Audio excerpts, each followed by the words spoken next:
have a wonderful guest with us this morning. Yes, it is. We have Willie A. Price. How are you? I'm wonderful, thank you. Now, he's not a newcomer to the No, show. he's not a newcomer. So you know we're going to talk about everything under the sun. Yes. Right? Yes. Okay.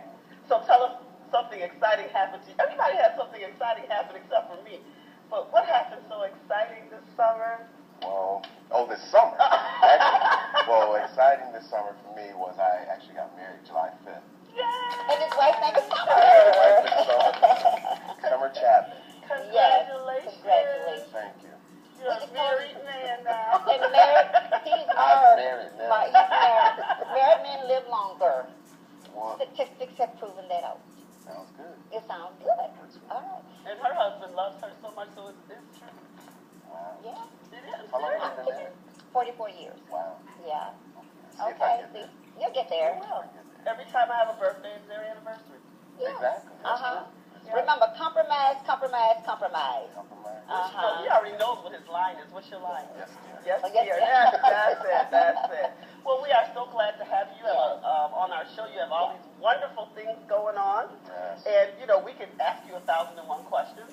But let's talk about something that's amazingly, important right now is his letter from President Obama. Yes.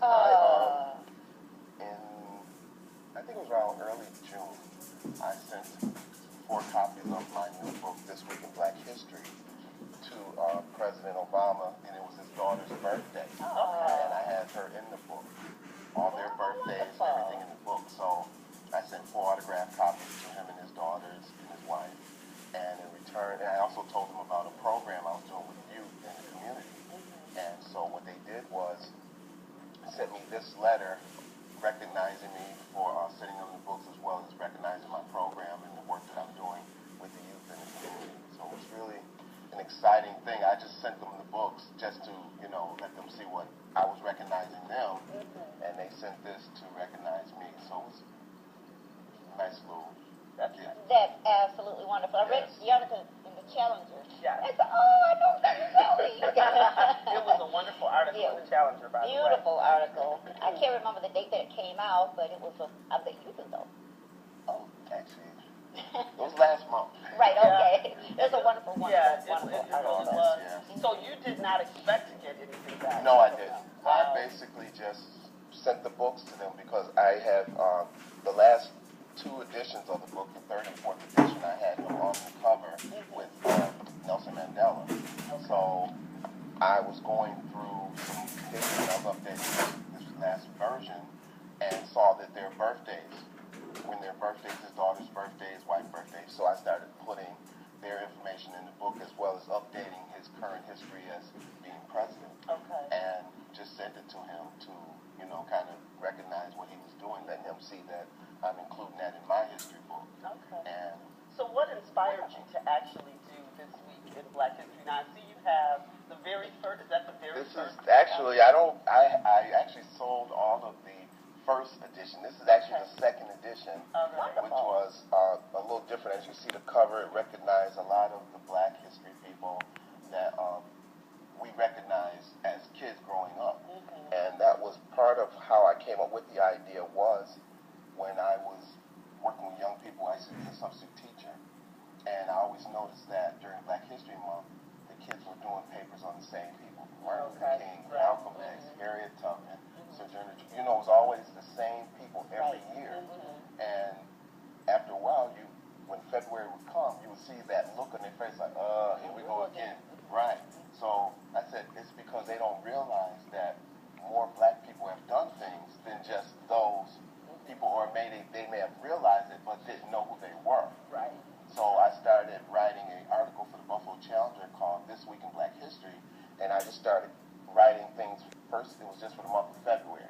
Okay. Then I said, well, wait a minute, Black history is all year round. So I started researching and found every day of the week, and primarily it was a lot of older history. Then I started, that was how the first book came along. It was a lot of older history, some current things, and then I started to get more current with it. And this last edition, the 4th edition, actually went right up to the day of printing. So I did all the way up to like January 30th. Okay.